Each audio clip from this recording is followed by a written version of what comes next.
All right, welcome. I'm going to show you how to use OBS and YouTube to record a online class using PowerPoint, and I use OneNote, but you could use other software as well to record what you're doing on your screen and on your tablet, and then upload it to YouTube, edit it, and have it available for your students. The Opium broadcasting software, it's freely available online. This software is usually used for streaming, like streaming video games and so on. But you can see here I've got three different setups here. I've just got them labeled as slides only, whiteboard only, and both. Now my scenes are very simple. Slides only makes sense, it's only my slides. What I have it set up to doing right now is I'm capturing using this slide source. Actually, we can see right here, all I have it set up to do is this is doing a display capture. It is capturing one of my monitors. I have 4 monitors, so it is capturing monitor 3, whatever I have displayed on monitor 3.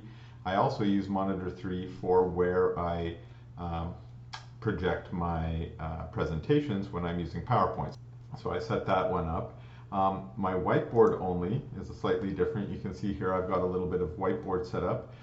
For whiteboard I use OneNote, and I have a different capture set up here, which is called a Windows capture. Basically there's two things that goes on in OBS. One is called the scenes, as I was mentioning, and the other is sources. So scenes are where you're going to want to arrange different sources for display. So here the two sources I've got are the whiteboard and the slides, and then I have one scene that uses both of them, that places the slides and the whiteboard together.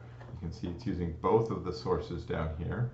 And then also, say you wanted to add a webcam as well, so the students can see your video, you could add another source there. So as we can see, say we wanted to do that, add a source. You can see here are all the different kinds of sources you might want to add. I've used window capture. That's pretty generic. You just say the type of window you want. I said OneNote, and so whenever you open OneNote, it will be available. So maybe I'll show you that. So I've got OneNote open right now. I'm going to close OneNote, and it stops capturing OneNote. Let me just open it back up again, and it will return to capturing what it was capturing before in OneNote. Okay, now you'll notice also it's not capturing all of my OneNote. It doesn't have the file and so on, and that's because I've actually went into the source itself, and maybe if I go to properties on this source, so this is the properties on my window capture, and we can see here it's only capturing windows from this exe OneNote.exe, so you can only capture whatever type of window you want. You could set this up for any program you're working with. Oh, so I've got it clicked off here, client area. I don't know if I can edit it here, but when I set it up, I selected that I wanted to select the client area, and then that gives me a little window that I can manipulate over my OneNote that shows what part of OneNote I want to capture in case I don't want to capture it all. Usually what I do, like I mentioned, I only have 2 sources. I've got the slides and I've got the window capture, and for the most part I just use the whole source by itself in the environment, and then I did set up this one special case for using both. I will say that I actually don't use that very much anymore in making my videos. I usually am either on the slides or I'm on the whiteboard, and you can see how easily I'm switching between them. There's actually hotkeys to do that. You can click on these little arrow keys too. I don't usually use the hotkeys. I just sort of notice when I'm making my video. I know when I want to switch. I do a quick switch, and if I take too long in the switching, I just handle that when I edit. Okay, so that's just a little introduction to OBS, and once you're ready to go, you can hit go. Now, so what I do is I just use the start recording, and this will record MKV, I believe.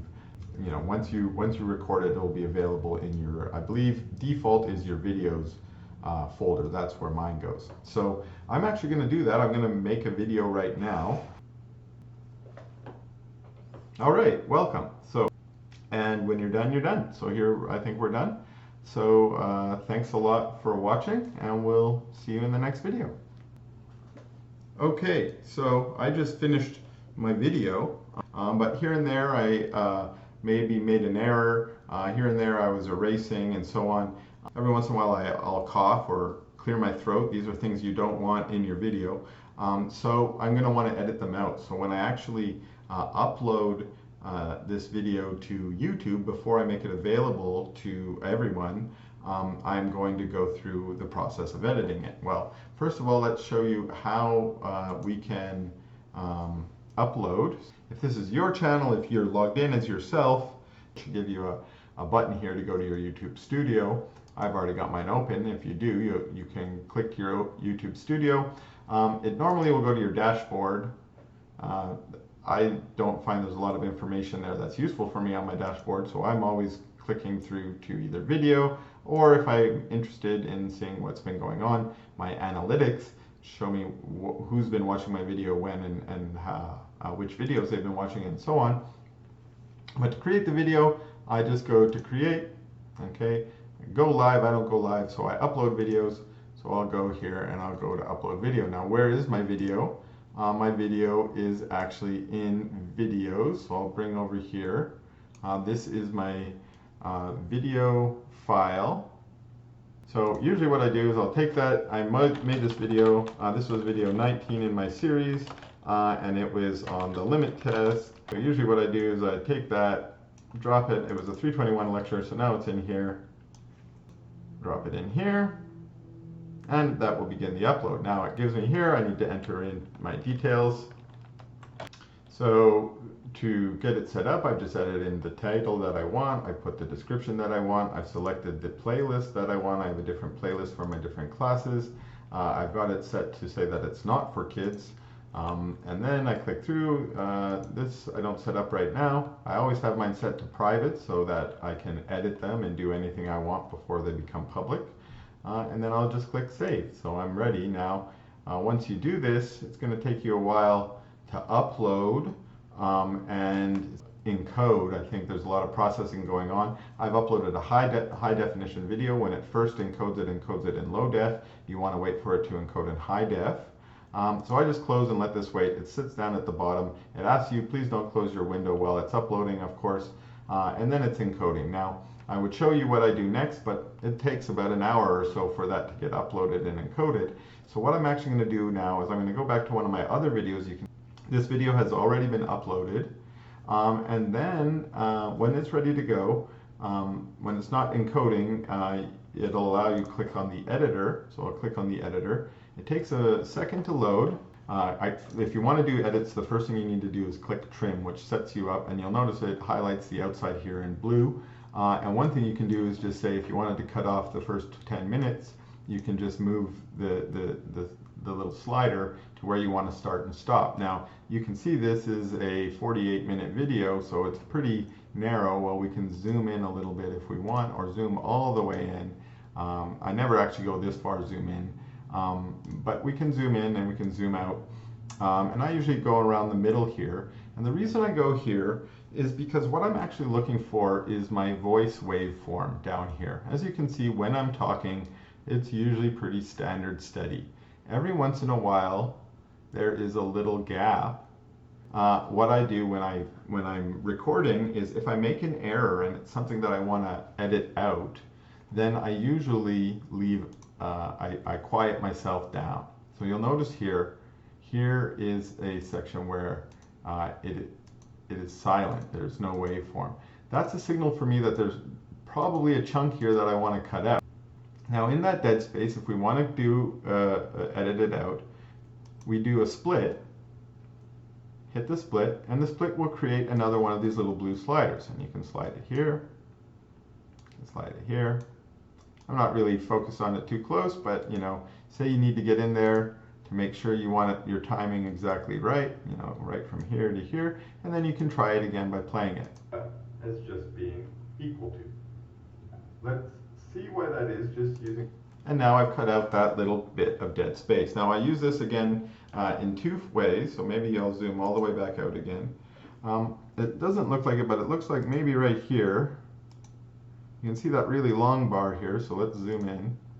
That might be me clearing my throat or coughing or putting my glass down or something that's sort of loud and will be normally annoying if someone were listening to it. And so again, I would look for those to cut them out as well. So when I do my editing, or when I do my recording and my editing, when I record, if I know I make an error, I will stop and make sure I leave some dead space.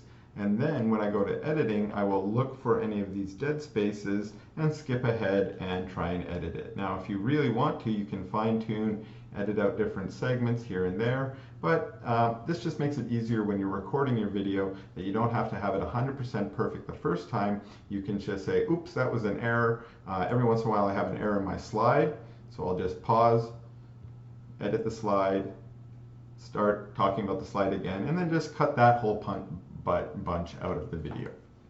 Okay, so say you're done editing. As I said, I didn't want to edit the whole video here, but say you're done editing and you are ready to go. You can now click preview. This will allow you to watch the whole video again, and then you can just click save. When you're done, after you're done editing, if you click save instead, it will enter into this state again, which is processing. You'll notice when it's processing, it says processing video up here. You'll notice there's no editor available. I can't edit yet. That will be the same state that happens after edit. When you're done editing, when you click save, it will re-enter that state.